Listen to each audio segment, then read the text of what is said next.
All right, folks. It's Monday, y'all, not Tuesday. We're doing a little different today. My schedule is changing a little bit, so I had to do just. I missed y'all last week. I can't miss you this week, so I'm here today, y'all.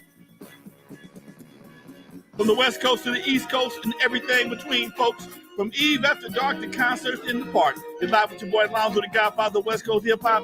My man Dusty Vision, they call it. In the dugout, standing on my right, ready to make this thing happen, y'all. Stick around, this is about to go down.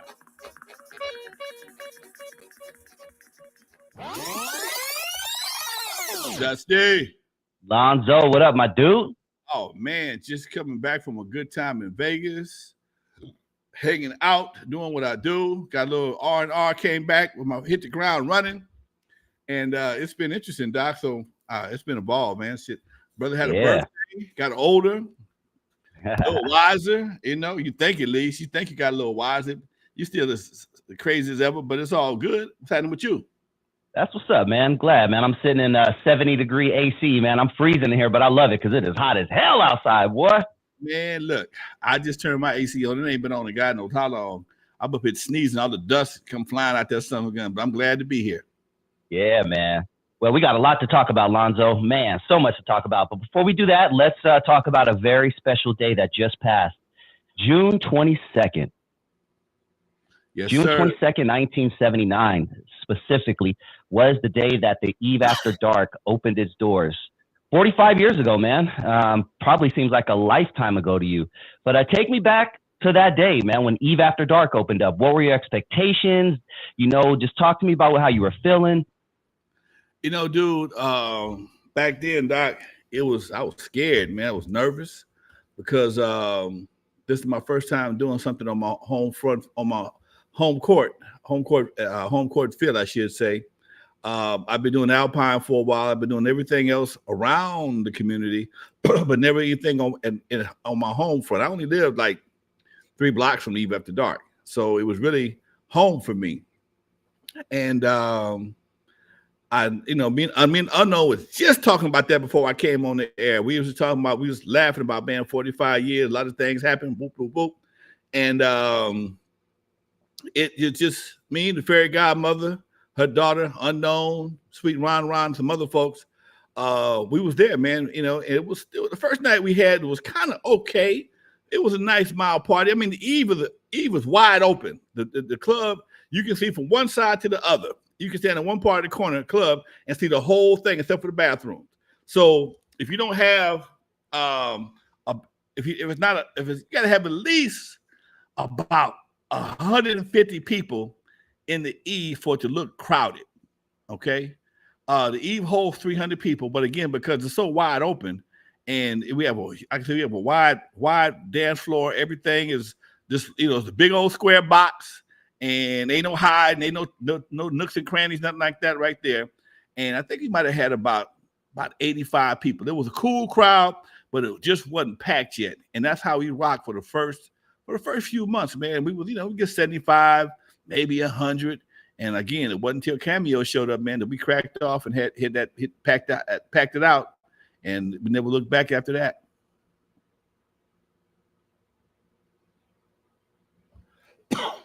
About a week ago, I posted an old Juneteenth flyer that I was a part of about 28 years ago.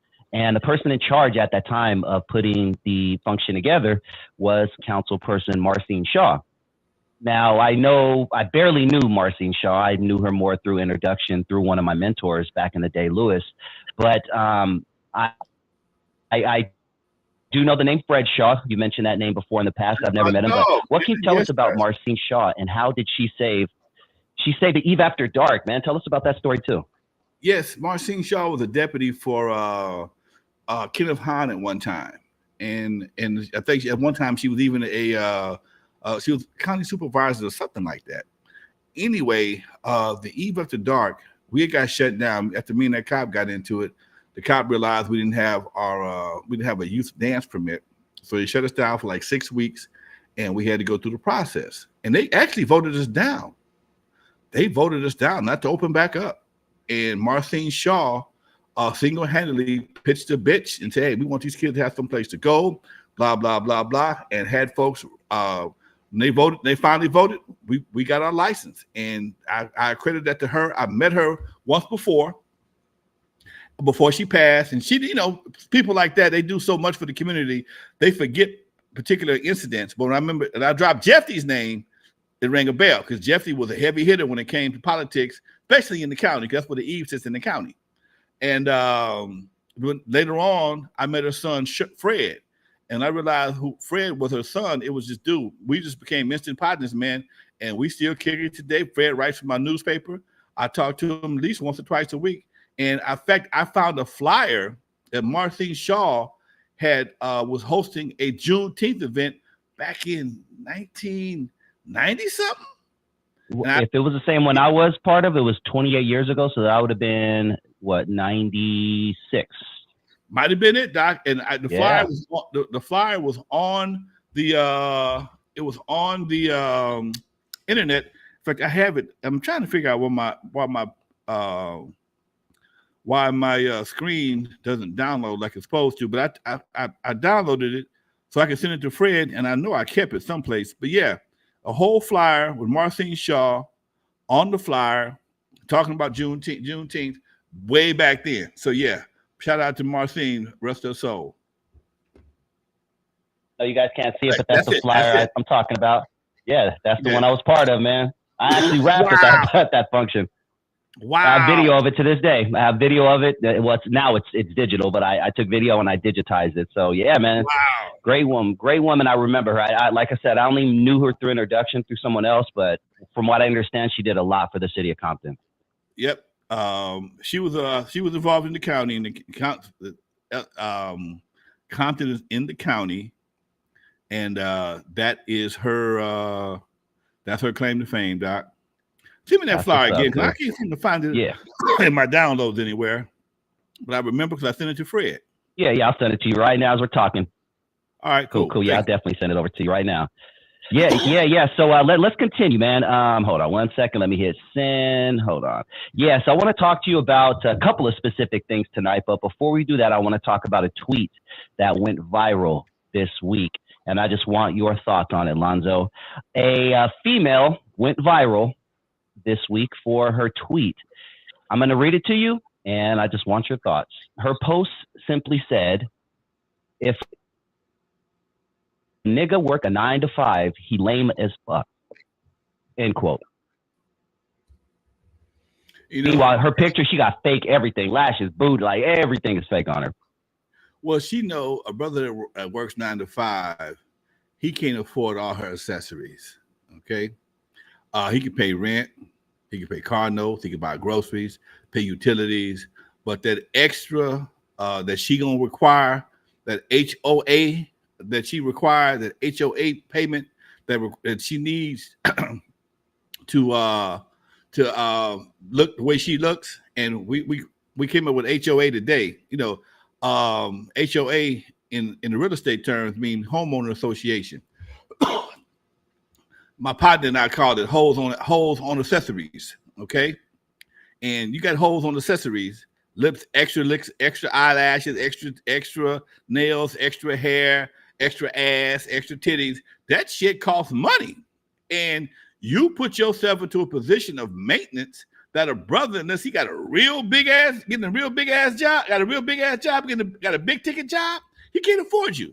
But I tell you what, what's even worse than that, you can't afford yourself. And that's where the problem come in at. You need a sponsor. You like a little league football team in the hood. You need a sponsor, okay? And a brother with a 9 to 5, he can't afford to sponsor you. And me and some brothers talking about that today, about passing out papers, and we had the same conversation about how so many women put themselves in a position of unaffordability for themselves. Now you do this, and you got 2 or 3 kids. Excuse me. You got 2 or 3 kids, dude. That's a nightmare, man. And I think a lot of this is because of social media. Gives a lot of people the impression they need to have all these things to compete. But if you're a real woman and got real skills and got real intelligence, got a real heart, you don't need all that. But most people, a lot of women, some of them you can't, pick one. If you want some extra hair, fine. Okay. If you want some some long nails, fine. But do you need all that? It's just expensive. Hair, $300. Nails, anywhere from $75 to $100. Eyelashes, another $75 to $200, depending on who's doing them. Not to mention makeup. We ain't put on no clothes yet. And what kind of purse you're carrying. All these things have become mandatory for a lot of young women. And again, they can't afford that same bag, that same outfit with a 9-to-5. If you do, you're living with somebody. If you do, you're living with somebody. And I was telling a young lady the other day, I said, you got to understand, when you got somebody, excuse me, I don't know what I had that's making me cough like this. When you got a brother, AC or something. When you got a brother that is sponsoring all that shit right there, you just sold yourself. You pretty much sold yourself to him. Excuse me. You're pretty much selling your stuff to him for whatever reason. I mean, you're not even, you can't, you have to report to this dude. I mean, I know brothers like that. He'll do all that right there, but you are his property now. He invested in you like anything else, and you're not gonna look at nobody else. You ain't gonna go no place. And that shit works out for a while, but it gets boring. You know, and a lot of guys are very controlling. Now, the next problem with that is he does all that for you. He's a cool brother, and you decide you want to upgrade and take half his shit with him. Come on now. You want to upgrade, and you can get brother can marry you, can wife you, do all that right there, and you have the absolute right to say, you know what? I don't want to do this no more. Give me my half. I'm out. Ain't done nothing but sit at home and look pretty. Why do a brother want to do that? Where's the benefit for the brother? Because he got to jump up and down you for a little while.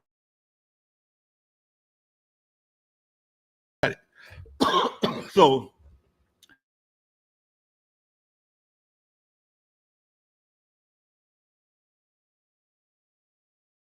standard equipment, and if you can't lay up after you lay up with a woman, and if you can't have a conversation or be able to just do something other than that with her, you don't have much to work with. Trust me. At some point in time, you ain't gonna need that vagina as much as you thought you did. Keep it 100.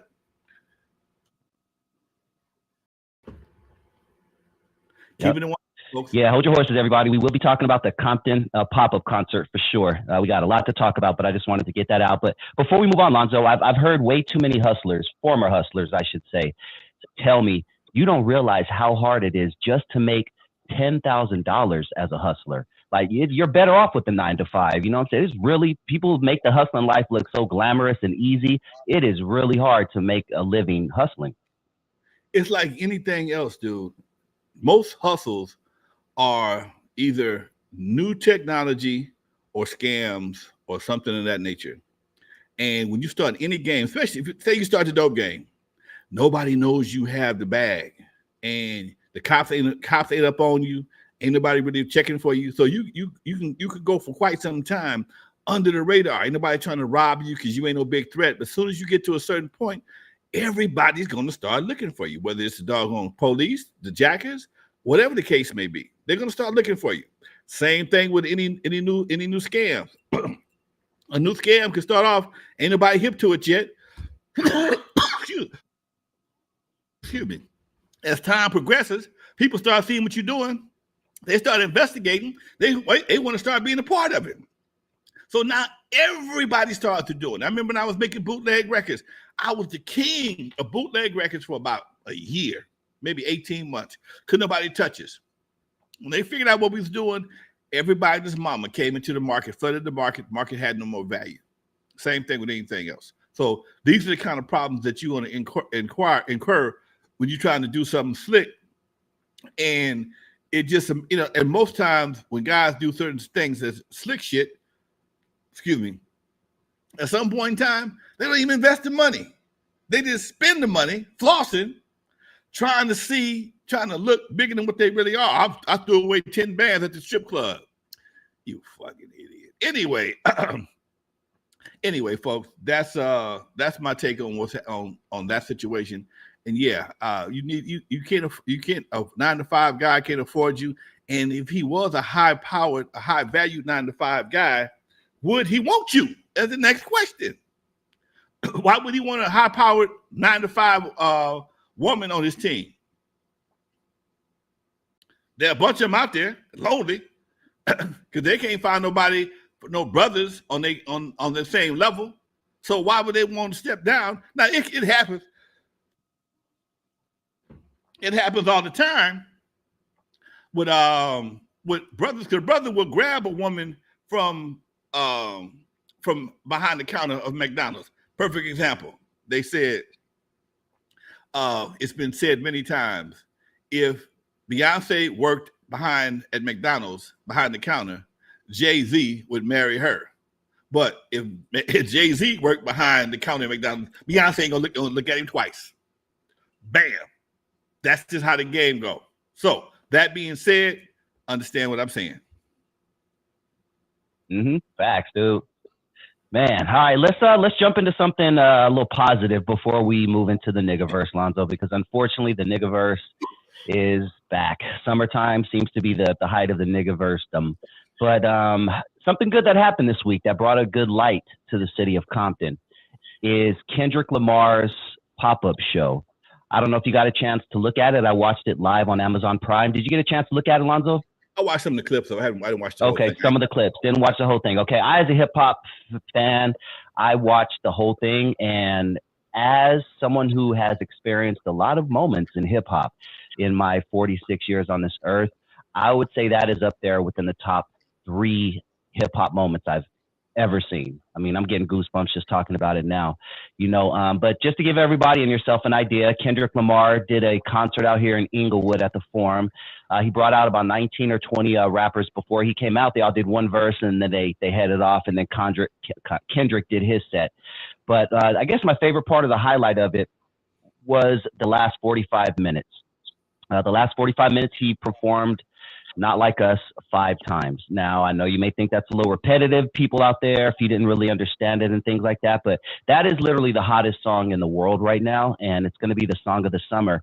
And every time he started it over, the crowd sang it along like it was the first time they had ever heard it. So it was so awesome. And lastly, Lonzo, before I get your opinion on this, at the end, he brought out a bunch of Bloods, he brought out a bunch of Crips, he brought out Hoovers, he brought out people from different sets, and they took a picture. And then he sang it for the last time, Not Like Us, with everybody on stage.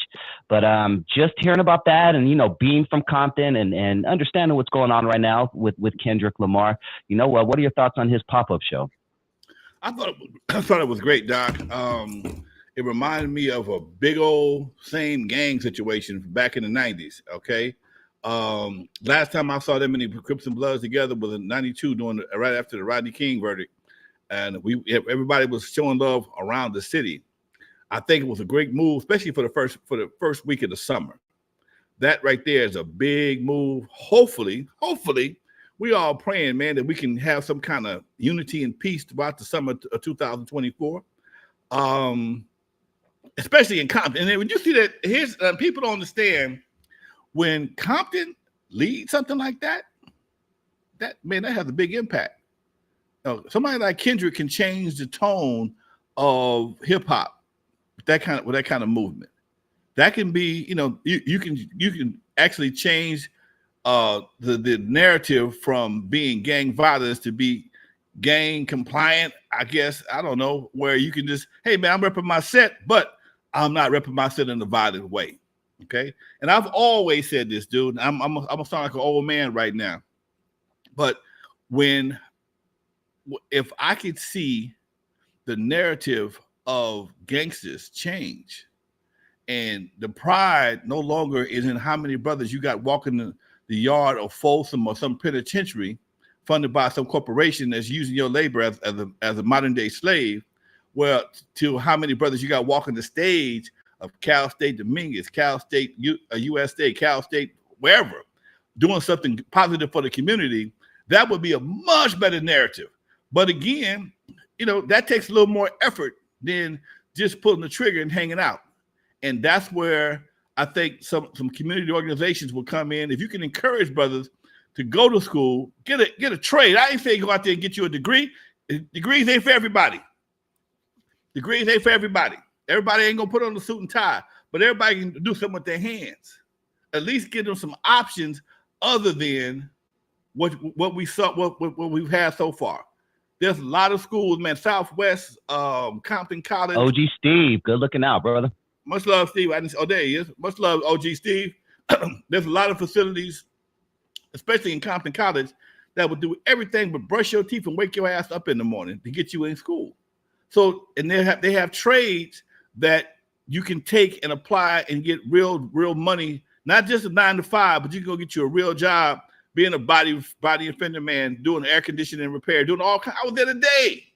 So I know what the school has to offer. For example, so if you got somebody that can, hey man, we changing the narrative, come on to Compton College, learn how to do something other than go to jail. Bottom line, learn to do something other than how to go to jail and hang it on the streets. Because that shit ain't gonna pay nothing. It don't pay nothing.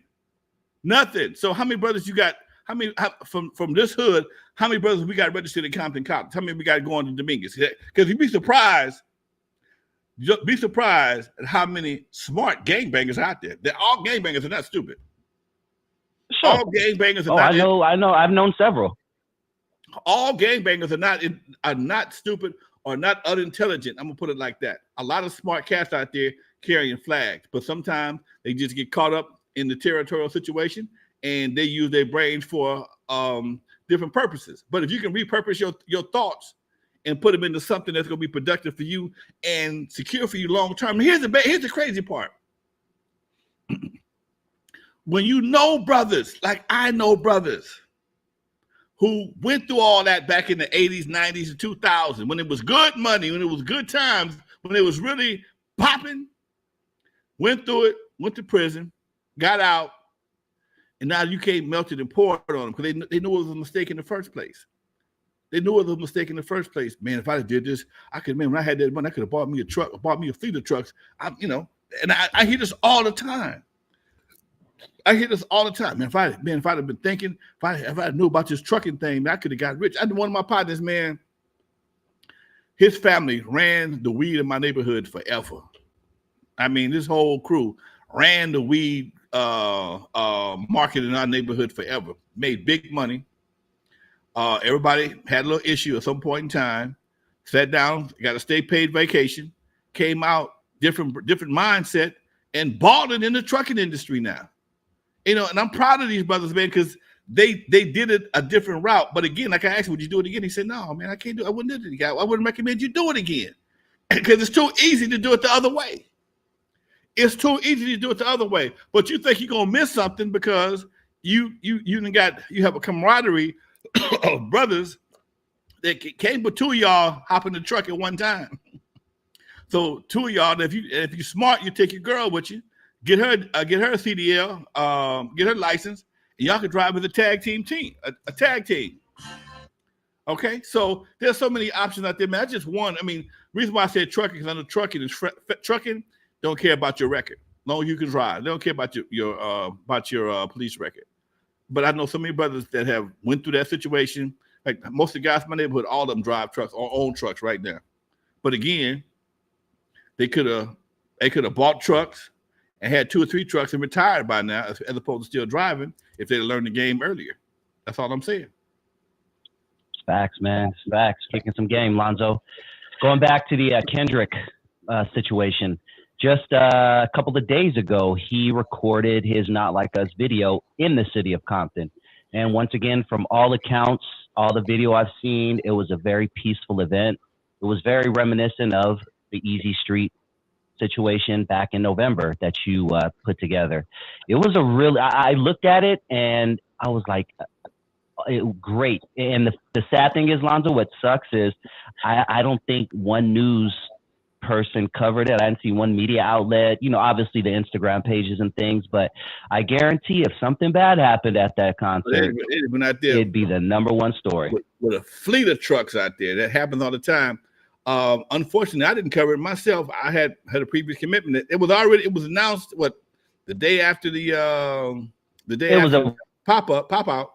And rather quick turnaround. So yeah, if you weren't in the know, you weren't in the know. Right. And I was already committed, and I got one of my cameramen to go by there and take some pictures. But for the most part, I didn't get a chance to cover it myself. I would love to have been there, but I wasn't available. But yes, nonetheless, it was a great event, man. And but it has a dark side to it. And that's something I didn't realize till today. I was going to City Hall, and I ran into some friend of mine who owns a restaurant right there by City Hall. And because it was such a short notice, the notifications that should have went out to a lot of the store owners never went out. And it's a real bad parking situation over in Compton. When you park in City Hall, even like for tomorrow for the city council meeting, if you don't get there early, you got to park way around the corner. I mean, literally, and stroll around there. Okay. And a lot of people can't do it like they like to. But the whole parking situation around the city hall of Compton is horrible, and it's bad. It's hard to find parking for an event that has 50 people. Not long, 700, and and 700 youngsters gonna park wherever they can find space. And a lot of the stores in the area were actually shut down because couldn't nobody get to them. And that was one of the dark sides. I didn't think about that. I didn't even think of that either till you just said it. I didn't think about it till I was walking to City Hall and I saw one of my friends. She owns a restaurant right there by the Popeyes, Alma, and she was highly upset because nobody gave her any kind of heads up to what was happening. So all those businesses got inundated with cars, and you couldn't get your food. And if you can't get your food, that means if you can't get your food on Saturday, it might spoil. And you prepared this food not knowing it's going to be this kind of problem. So you got either to give it away or throw it away, which means she lost money, and that's a problem. Dang. So I'm not mad at Kendrick for that.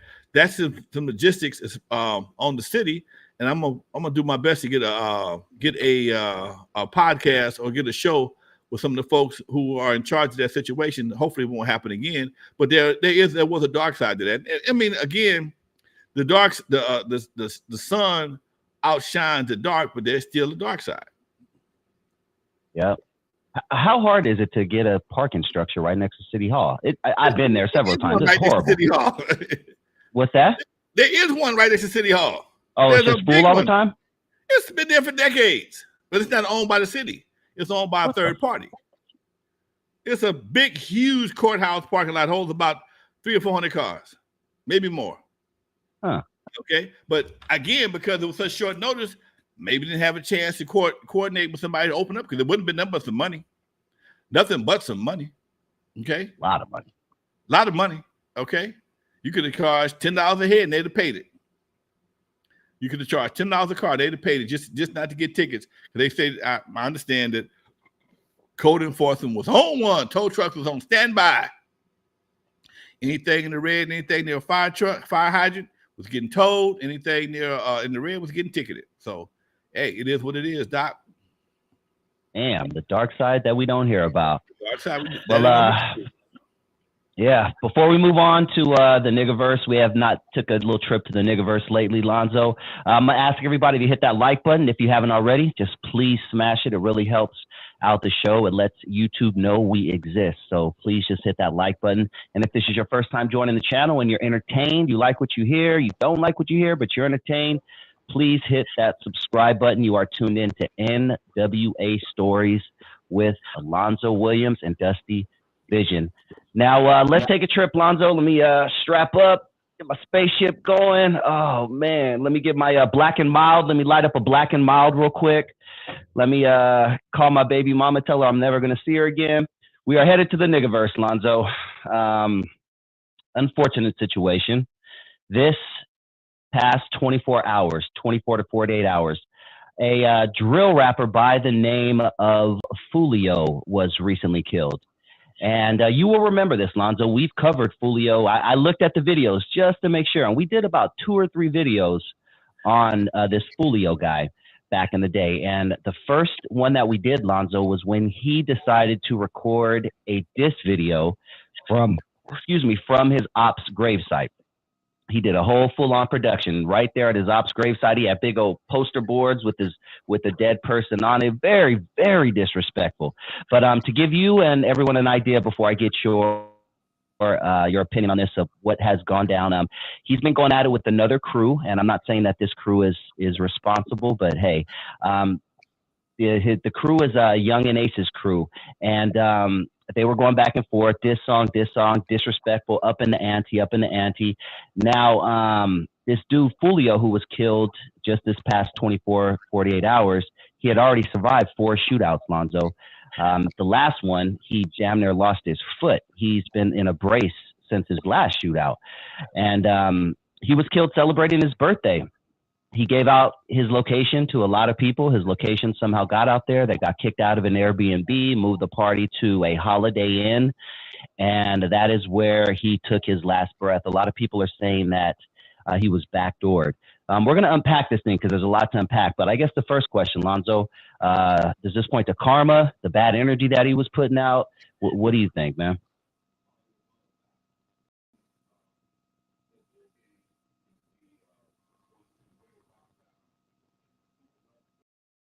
We can't hear you, Lonzo. Can't hear you. People play that DISS game from time to time, and they find themselves in a volatile situation. And people have played it and kind of won. I think the only person I've seen play the DISS game and actually kind of won was Tekashi. But these street cats ain't got his money, and they do it for street cred. And like I said, when you sent me the text, Instagram got him killed, because that's basically what you do it. They do it for. They do it for the like. They do it for the views, and they think it's because you didn't get caught or you didn't get killed the first 4 times that you got some kind of barrier around you that's bulletproof, and you can keep doing the same old thing without having a negative results. And obviously that's not the case. So I feel sorry for him, man. I really do. And I feel sorry for the brothers who think that is a way to success. But when you got a name like FOOLIO, shit, what you gonna do? Yeah. Let's unpack this a little bit. The songs, like I mentioned, that they were recording back and forth, they were so disrespectful, naming names, naming locations of where this person was shot, basically giving cops a blueprint of, what was going on. A lot of the information that the police were gathering throughout these past 6 years that this has been going on has been going on through these songs. I mean, when I say I was on 9th Street and I busted at him and he missed me and I missed him, I mean, they get into detail, these drill rappers. And the cops are putting together every lead that they can to solve this.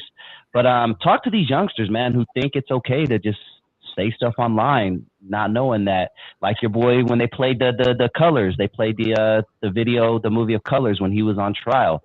They will paint a bad picture of you in court, dude. Well, if you give them the paint, the brush, and the easel and the canvas, it's real. All you gotta do is throw some paint on the wall. Everything else is gonna speak for itself. And that's basically what happens, man. People don't realize every time you use your cell phone, it hits a cell tower, it pings.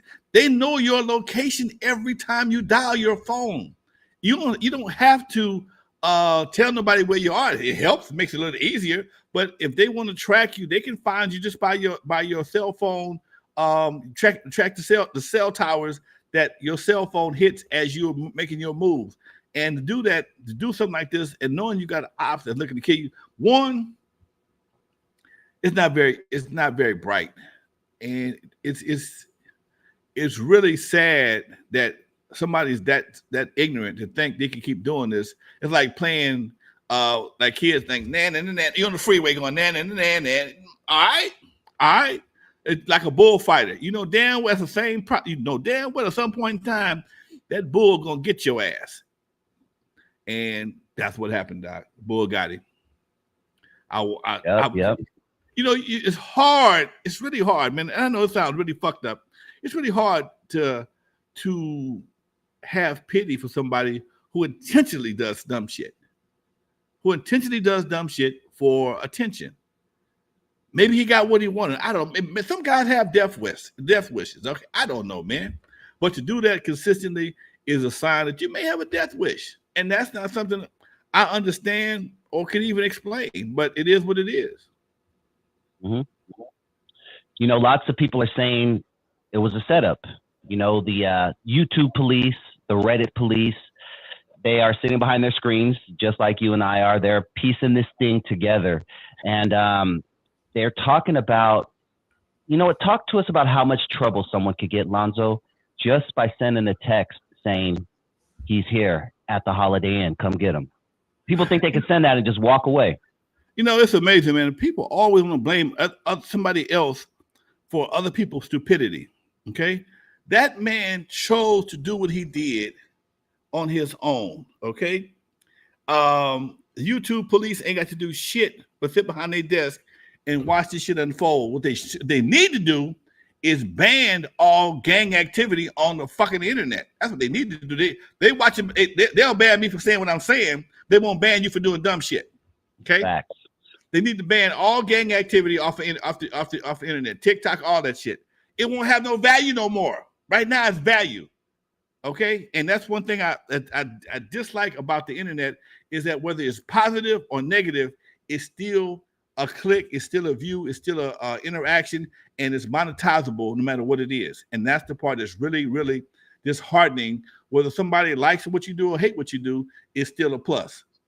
If they took that shit off the internet, stop giving these people a platform to promote this shit, it have no value, and we either force it underground or force them to do something else that was going to be a lot less volatile. What was the second part you asked me about? Just how much trouble you can get by sending out a text, just simply by saying, you know, he's here.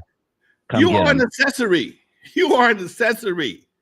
Okay, if you send somebody a text saying that, oh, he's here, she's here, you are an accessory to that crime. You're gonna get the same time. You're gonna be in court. Everybody else in handcuffs. I got a text from. So all I did was send a text. Don't mean that. Don't make no difference, bruh. Don't make no difference, sis. Okay, you were part. Who was that? I was doing the pandemic. I was doing a podcast class for organization, and the young lady did just that. All she did was told somebody what somebody was, and that guy got killed, and she was sitting in court right with the rest of them. Okay, she was sitting in court right with the rest, facing the same charges. She got a break because her people had money. She still ended up doing some time, but she didn't do as much as the rest of those guys did. Yeah, you're an accessory to a crime. That's just like somebody sitting out in front of a car or a bank and telling them when the guard he looked out for the police. You're a part of that. You ain't gotta have a gun. You're still a part of it. So yeah, you might as well just walk in the bank with everybody else, or you might as well be one of the shooters because you got the same problems they do. You think because it's just a text that it's not a big deal? Trust me, it's a very big deal. Yep. You know, Lonzo, in the niggaverse, there's no downtime. You know, even deaths, you know, niggas don't take off during deaths, but people have already, the other side have already started creating diss songs. His main op, Young and Ace, dropped a song first thing this morning. Some of his other ops drove to the location he was killed at, the Holiday Inn, and they're seen taking pictures in front of the Holiday Inn, even though they may or may not be the ones that do it. Why would you even give cops any reason to come look at you? You know what I'm saying? But talk to me about that aspect, though. Dude, that's the ultimate form of clout chasing. That's the ultimate form of clout chasing, dude. When even if you didn't do it, you still want to put yourself, you present the illusion that you may have had something to do with it. Man, that's crazy. That's crazy.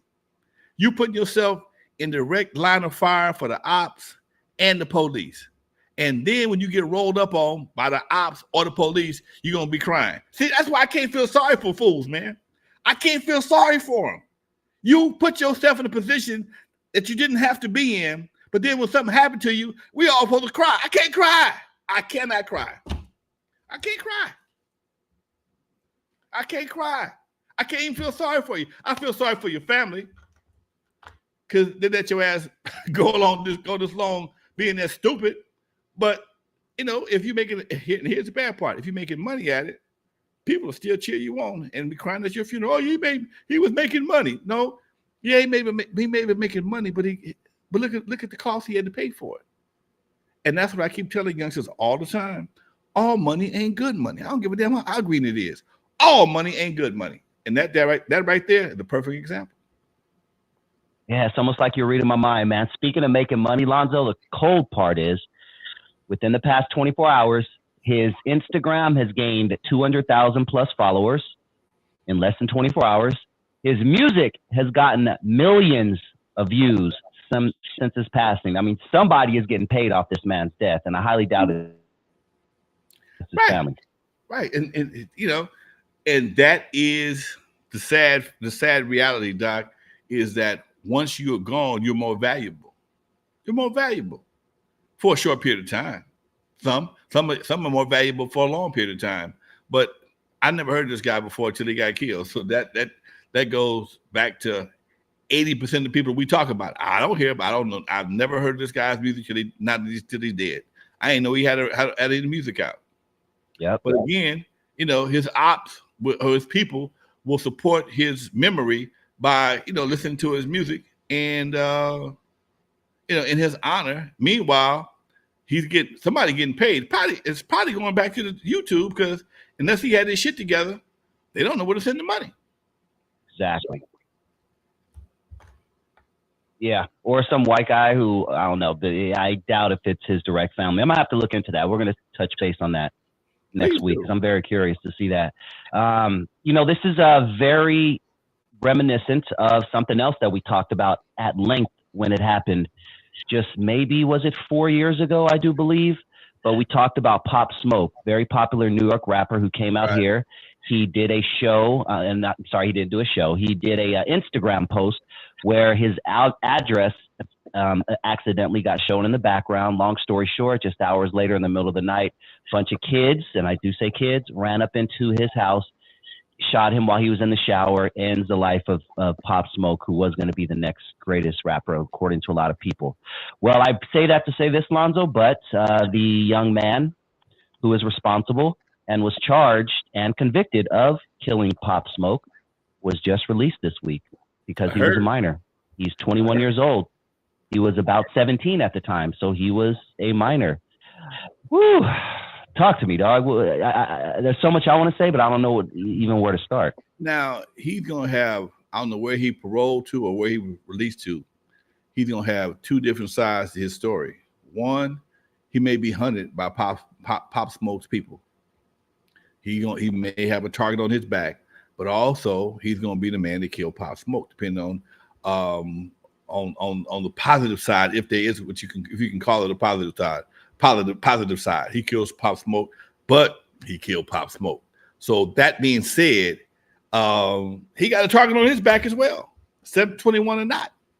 You know, I mean, the guy when he did 4 years. I remember when they said his time when they sentenced him in the first place. Everybody was pissed off because he was so young. I'm like, why did he only get 4 years? Because he was the same bullet, same gun, same results. So this is how youngsters get caught up, because I'm not saying this is the case, but somebody could have sent him in there to do that. That was over 21 or older, whatever the case may be. And because he's a minor, he's only going to get 4 years. But he come out with his chest stuck out. He did some time. He got a body on him. He's a known killer, and he got street cred. I want to see you go buy some with street cred. Ain't got no value, but in the street. Tell me, I got street cred. I got a thousand FICO street cred score. I want to buy that at car over there. How far is it going to get you? I just want to figure it out. Yeah, Vista Light 72 says, wow, he didn't get charged as an adult. Yeah, Vista, welcome to California, man. That's California right there for you. If it was Texas, he did not get charged as an adult, especially in a capital felony like that.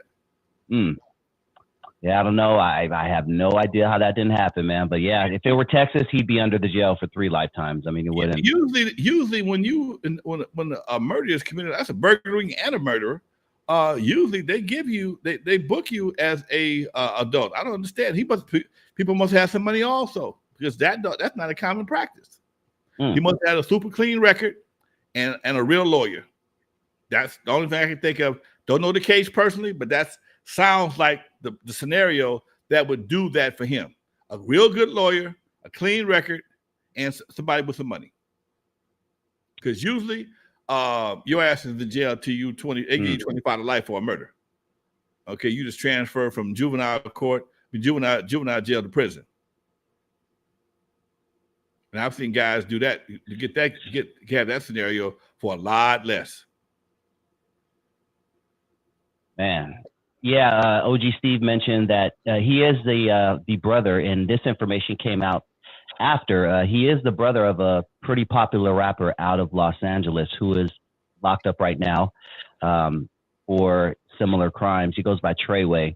But yeah, his brother is the one who did Pop Smoke in. And yeah, you're right, man. I think even though Pop Smoke is from New York, I mean, there's fans, first of all, and then you have, family members who may be connected to the street still. Man, you took somebody that had a future, dude. Somebody's going to be pissed off. And you only got 4 years? Somebody's going to get pissed. Some other youngster may want to crash and burn in retaliation. I'm not putting it out there like that, but dude, them scenarios that we hear every day. So I'm not saying that ain't nobody else thinking about. Yeah, man, that's a good line. Going back to Homeboy making more money after his death, or getting all those millions of streams after his death. Where's that line? He said, Biggie said it best, "You're nobody till somebody kills you." Marlon Cozy said that, man. Yeah, you're nobody till somebody kills you. Damn. Yeah, man, fuck that. I am not. That is not the life I want to leave. The nigga verse does not make sense, Lonzo. Right? Just me saying that does not even make sense. Somebody told me this just the other day, yesterday, in fact. He says most prophets will not be respected in their own towns, in their lifetimes. Either you have to die or go someplace else to be appreciated. And he was saying that in reference to me. I'm like, dude, I just turned 67. I'm trying to stick around for a little while longer, and I don't really plan on moving. So y'all gonna be stuck with my mediocre ass for a little while longer right here in the CPT for as I can help it. I don't know, dude. It's a damn shame that these youngsters are so in love with death. I don't get it. I don't get it. But again, Biggie's right. Unfortunately, Nipsey was bigger than ever after he got killed. But that's for everybody. That's not for Nipsey. That's for everybody else. Yeah, man. Marlon has a question. He says, "Yo, Unc, Dust, do you think the reason why these dudes be wilding out like that is because there was no dad in the house? My pops didn't play." I mean, that's a definite yes, right? Oh, man, I would definitely agree with you on that one, Marlon. I was, dude, I know a lot of artists. I've met a lot of artists in my life, and I can only remember in all the years that I have had a studio. I've been in my house. The Eve is 45 years old on the 22nd. I've been in my house for about 40 years. Okay, been there about 40 years. I can only remember 3 dads that I ever met. I only had one come to my house that I can recall. His son was involved in his music career, and the son is no longer he's no longer involved in the career. I've met a lot of mamas. I met everybody's mama for the most part, but I've only met one guy's dad. And Mike T, know who I'm talking about. Old man, what's his name? Old man, he was on Compton's Most Wanted first record. His son was a light-skinned cat in Compton's Most Wanted. Slim Capone. And I forgot the old man's name. He was on the record. Cause I had noise out. We were trying to go. We residents or some shit over there. I forgot what he said. And Big Slip's dad, Big Slip from Sound Control Mob, Mr. Allen. Okay, I knew Mr. Allen. I rent equipment from him and Slip. Good dude. Didn't take no shit from nobody. Small. Slip was huge compared to his dad. I don't know where his size came from, but his dad was a small dude, but he didn't take no shit. And but I can't recall. Man, I went through multiple crews over here, and most of these guys, I can't recall meeting anybody's dad, man. And now these guys were good dudes. They may have had gang affiliations, but for the most part, they were good dudes. I just can't recall meeting dads. You know, my dad was here on a regular basis. Everybody knew my dad for the most part. He was around here till he had the stroke. But, you know, that's just a fact of the game without having some men around that's putting down real shit. Because you got men right now in this internet game that's older than me still talking bullshit. Come on, man. Come on, dude. Crazy. You got cats older than me still talking that hood shit, trying to be relevant to youngsters on a negative basis, which I'll never understand, but it is what it is. That's all you got to offer. Hey, what can I tell you? But it's a lot of folks that have never heard the words, I'm gonna tell your daddy, wait till your daddy get home, or I'm gonna call your daddy. They ain't never heard them words before. And I ain't saying everybody's from that situation, but a lot of cats have not had that influence that made them make the right decisions moving forward. And some of them had dads. MCA said he had his mom and dad went to Catholic school. He still gangbang, give a fuck. You know, it is what it is. I mean, he said that himself. You know, he had a mom and a dad. In fact, he went to Catholic school over at St. Mary's, I think it was. Him and my partner went to school together. Him and Curtis went to school together. And you know, so I had a mom and dad, but I still was claiming drag new at 13. It is what it is, Doc. OG Steve says some of these record companies have life insurance on their artists and get paid off of them crashing out. That makes sense, right, Lonzo? I mean, that's a good investment. I've heard that definitely. I mean, I didn't think so much about the internet. Well, I knew from the major companies back in the day they would offer life insurance for their artists. I'm thinking if anybody has any type of a real distribution deal or a real label deal, it can still be very profitable right now to have life insurance, which is a goddamn shame, man. Which is a damn shame. Yeah. Sad thing is the record company probably has life insurance on them, but the artist probably doesn't even have a life insurance or a will for their family or anything like that. Well, yeah, and that's the problem. The beneficiary is probably the record company. That's where the shit starts. Because again, whoever pays the premium gets to determine who the beneficiaries are. So why would I pay the premium and make your mama the beneficiary? Get your own damn insurance and let your mama get paid if you crash out. But hey, I paid the premium and your ass crashed out, I'm getting a check. And I ain't got to give nobody shit. Think about that, man. That's bottom line. I ain't got to give nobody shit. Yep. You know, Lonzo, let's talk about that for a few minutes before we wrap it up for the night. But, you know, let's drop some grown-ass man enlightenment on people. Talk to everyone out there how important it is to, A, save for yourself, B, you know, save for your future, and save for the ones you love when you're not here.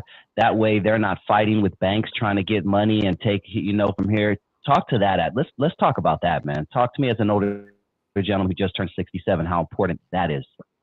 You know, me and one of my friends had this conversation yesterday morning, and he was talking about wills and trusts. And I have a trust. I'm working on my will right now, and you know, it's about the economics.